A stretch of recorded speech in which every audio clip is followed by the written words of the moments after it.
I'm called Aisha Tumanu. I come from Cameroon in Central Africa. And today we are in Arizona to visit the communities, the indigenous communities, and also learn from them.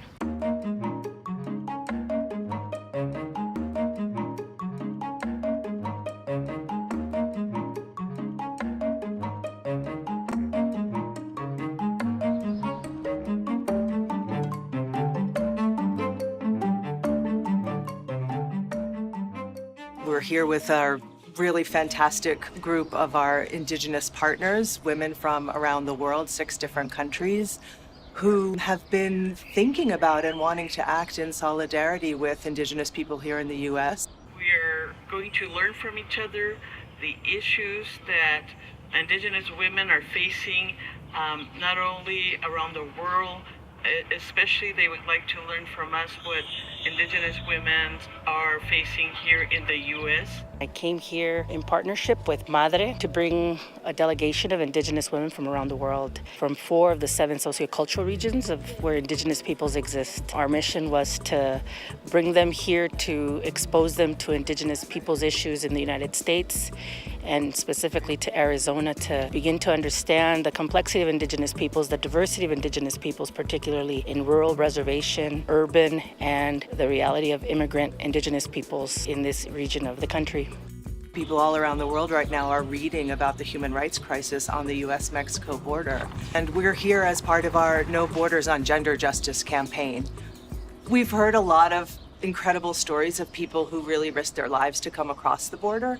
And, you know, everybody's story is unique and different, but there are also so many common threads that we heard. The legacies of the wars of Central America that made people's communities so violent, the U.S. support for the right-wing government in Honduras, which has been committing terrible political violence and repression that people are fleeing. You know, NAFTA and other trade agreements that have displaced small farmers by the millions in Mexico and Central America. And of course, climate change, you know, decades and decades of U.S. carbon pollution that has caused droughts and in other places flooding and mudslides as a result of terrible flooding that really has made people's homes no longer viable.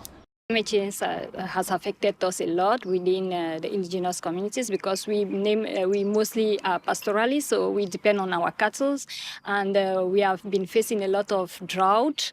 Our cattle have been dying. Climate change, for example, you can't talk only in one place.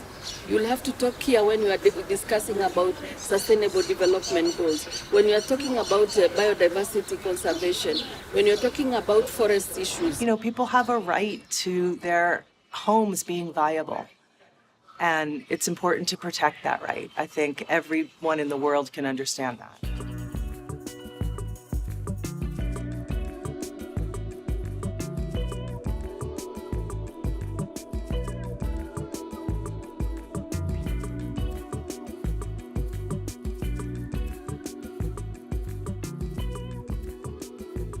Wherever the individuals left from their homelands, in between from the time that they got apprehended or they ended up somewhere in the United States in a town or city, something happened to them.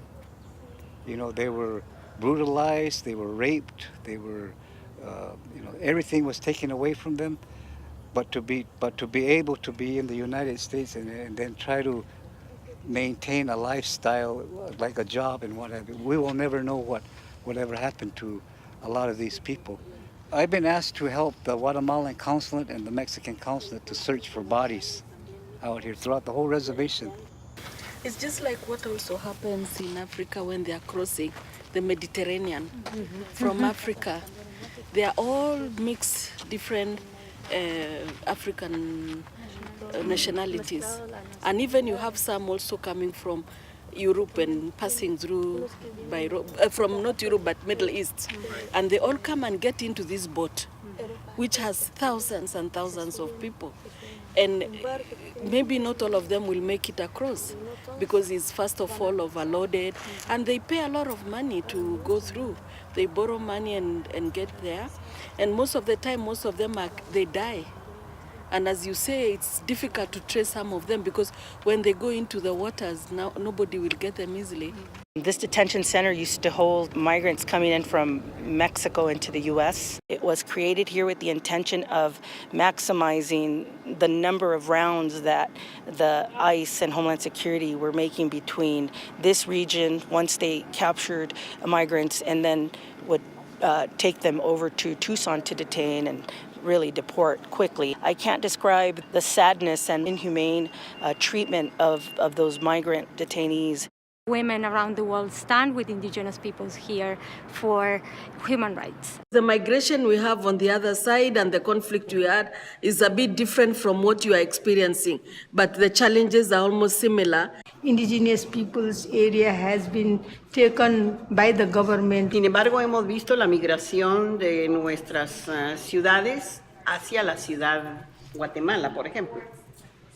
Y hemos visto lo que puede sufrir un migrante que llega a ciudad, como pienso que también debe sufrir a lo largo de caminar todos los centroamericanos que quieren llegar por acá, incluyendo mexicanos, obviamente.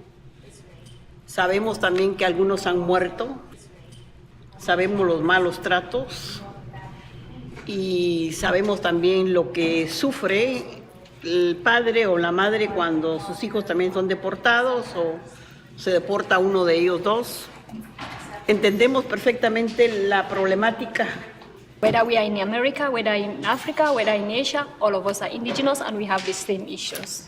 The women that we work with, although there is a lot of need and suffering in their own communities, they're leaders. In 1985, Indigenous women came together at the Fourth World Conference of Women in Beijing, China. They came together and met for the first time and made an agreement that they would return to their communities and organize themselves locally, nationally, continentally, and ultimately globally. This delegation represents a small example of that movement. We as Indigenous women here today, we want a brighter chapter for our people, for our children. Within our community, we face a lot of challenges like high rate of illiteracy among the women, so we encourage Muslim women to go to school. Indigenous women are always shadowed by the dominant caste, by the men, even from the indigenous men. Nosotras las mujeres indígenas nunca vamos a quedar boca cerrada, no se puede, hay que ayudar a las mujeres, a los niños y a los adolescentes. You know, being in a space such as this place, we're not always welcomed here. And as you all know, we have to fight, we have to kick the door in to be here. And so again, I'm just incredibly inspired that you're all doing the same thing. Your stories are very heartfelt. All the struggles that we've had bringing up our children in a society that wants to see us gone, in a society that's not our friend sometimes, but we're doing the best we can. And having you here is very comforting. What MADRE is trying to do right now is really two things. I mean, we're working to help protect people who are most under attack by the policies of the Trump administration, contributing to that effort here in the US and doing that with our partners around the world. And we're also trying to do something else that's a little less concrete but really important. And that is to hold up for ourselves and for the people who are part of MADRE our vision of what we want this world to be. Y que siempre trabajemos por la democracia, por la paz, por los derechos humanos, por la justicia, porque somos gente de armonía. Somos gente que siempre estamos viendo esa armonía entre la madre tierra, la madre naturaleza y las personas. Muchas gracias.